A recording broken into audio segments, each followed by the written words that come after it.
Hello दोस्तों, welcome to the channel. आज हम जिस ट्रेड अपॉर्चुनिटी की बात करेंगे वो किसी इंडिविजुअल शेयर की नहीं है। वो एक पूरे सेक्टर की अपॉर्चुनिटी है। ठीक है, तो बिना टाइम वेस्ट करे हुए सीधा चलते हैं हमारे चार्ट की तरफ।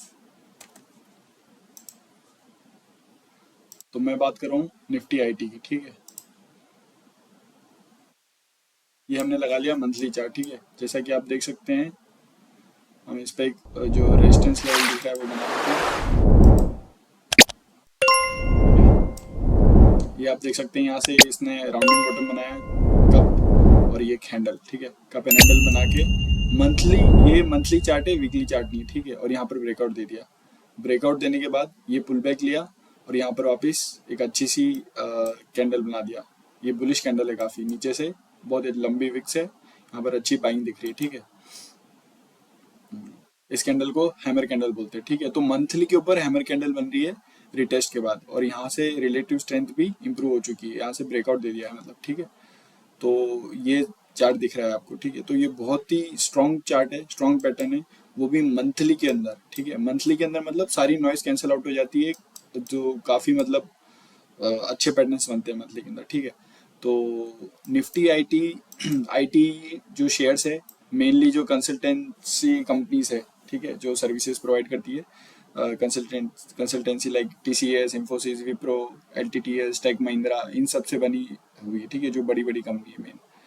तो आप जैसा ही देख सकते हैं कि पिछले साल या 2022 से ये जो सारी कंपनीज है ये इतना अच्छा परफॉर्म नहीं कर रही थी। उसका रीज़न था, इन सब कंपनीज के जो जो मेन क्लाइंट्स होते हैं वो यूएस बेस्ड होते हैं, यूएस बेस्ड इनके मेन क्लाइंट्स होते हैं, और उसके अंदर भी यूएस बैंकिंग सेक्टर इनका मेन कस्टमर मतलब रहता है, क्लाइंटेल बेस। तो यूएस बैंकिंग सेक्टर जो है वो स्ट्रगल कर रहा है पिछले 2 साल के आसपास है, बिकॉज रेट हाइक्स बहुत ज़्यादा हो रही है, फेडरल रेट हाइक्स बहुत ज़्यादा हो रही है, इंटरेस्ट रेट हाइक ज़्यादा हो रही है। तो उसकी वजह से ऑब्वियसली उसकी वजह से बैंक का बैंकिंग सफ़र कर रही थी, और इसलिए आईटी कंपनीज इंडिया की जो अ, मतलब ये सर्विसेज प्रोवाइड करती है, services based IT companies struggle कर रही थी। लेकिन मतलब 2024 के अंदर एक्सपेक्टेड है कि इंटरेस्ट रेट कट होगी, रेट कट्स होगी यूएस में, एक्सपेक्टेड है। और जैसा कि मैं हमेशा कहता हूँ कि टेक्निकल्स कम फर्स्ट। ठीक है, प्राइस के अंदर सब पहले हो जाता है, उसके बाद न्यूज़ आती है। ठीक है, तो प्राइस के अंदर हमको दिख रहा है काफ़ी अच्छे से कि आईटी ने ब्रेकआउट दे दिया है। ठीक है, तो ये तो हो गई आईटी सेक्टर की बात। ठीक है, तो ये बहुत ही अच्छी अपॉर्चुनिटी लग रही है मुझे। आपको इसको बिल्कुल मिस नहीं करना चाहिए, आप इसको कैसे भी फ़ायदा उठा सकते हैं। निफ्टी आईटी में सीधा सीधा आप ईटीएफ में इन्वेस्ट कर सकते हैं, आईटी सेक्टर के फंड्स में एसआईपी कर सकते हैं, लमसम डाल सकते हैं, या फिर इसके अंदर से जो जो भी शेयर आपको अच्छा लगे निफ्टी आईटी में, जो भी इंडेक्स में शायद 12 या 13 शेयर्स है, उसमें से जो भी आपको अच्छा लगे उसमें इन्वेस्ट कर सकते हैं। वैसे इसका मेन हैवी वेट टीसीएस है। ठीक है, तो आप किसी भी तरह इस अपॉर्चुनिटी का फ़ायदा उठा सकते हैं। ठीक है, आप इसमें इन्वेस्ट कर सकते हैं, ट्रेड भी बना सकते हैं इस कैंडल का स्टॉप लॉस लगा के। ठीक है, और काफ़ी अच्छी अपॉर्चुनिटी दिख रही है मुझे। ठीक है, अ, आप बोलोगे कि मंथली चार्ट है, लेकिन इसमें सिर्फ ऑलमोस्ट डेढ़ डेढ़ से 2 साल का ही इसमें कंसोलिडेशन है। लेकिन मैं आपको बताना चाहता हूँ कि आईटी के अंदर इतने लंबे कंसोलिडेशन नहीं होते हैं, क्योंकि आईटी एक ग्रोथ सेक्टर है ओवरऑल। ठीक है, तो इसके अंदर 1.5-2 साल का कंसोलिडेशन भी बहुत होता है, और मंथली चार्ट पे ऐसा पैटर्न बनना, it's a very bullish sign. ठीक है, तो आप देख सकते हैं कि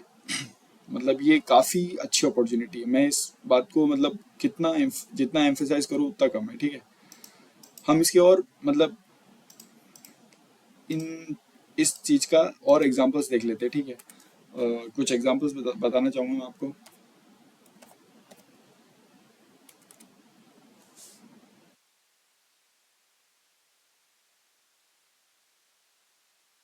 ठीक है, आप देख सकते हैं ये कंसोलिडेशन देख सकते हैं, पीएसयू बैंक्स का मंथली चार्ट है। ठीक है, तो इसमें बहुत लंबा कंसोलिडेशन था 2010 से 2022 तक, 12 साल का। ठीक है, और जब ये कंसोलिडेशन का ब्रेकआउट दिया, इस ट्रेंड लाइन ने ब्रेकआउट दिया और वापिस यहाँ रिटेस्ट के बाद ये रुका नहीं है। ठीक है, इसने आप देख सकते हैं कि कितना मोमेंटम के अंदर अपने को रिटर्न दिया है, ऑलमोस्ट 1.25%। ठीक, 1.25x हो गया अपना पैसा। ठीक है, तो ऐसे ब्रेकआउट्स हमको मिस नहीं करने चाहिए। ठीक है, और आपको मैं बता सकता हूँ कि जो पिछले साल में काफ़ी बुलिश रहा है, ऑटो सेक्टर।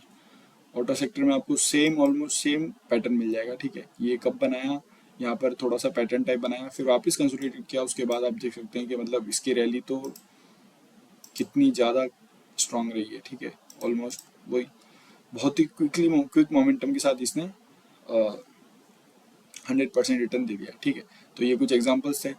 तो मैं फिर से कहूँगा कि आपको आप भी इसके ऊपर रिसर्च कीजिए, आईटी सेक्टर के ऊपर आप फंडामेंटल्स पे काम कीजिए या फिर टेक्निकल्स पे कीजिए, पर आप इस पे रिसर्च कीजिए और अपने हिसाब से आप इसमें इस अपॉर्चुनिटी को वेस्ट ना जाने दीजिए और इसका फ़ायदा उठाने की कोशिश कीजिए, ठीक है। तो हमको मार्केट दिखा रहा है सामने से अपॉर्चुनिटी, अगर मतलब प्रोक्रास्टिनेशन करके हम इसका फ़ायदा नहीं उठाए तो फिर हम मार्केट को ब्लेम नहीं कर सकते कि मार्केट में पैसा नहीं बनता है, ऐसा होता है वैसा होता है, ठीक है। हम अपनी रिसर्च इंफॉर्मेशन पे भरोसा करके और अपने थोड़ा सा रिस्क लेंगे तभी हमको रिवॉर्ड मिलेगा, ठीक है।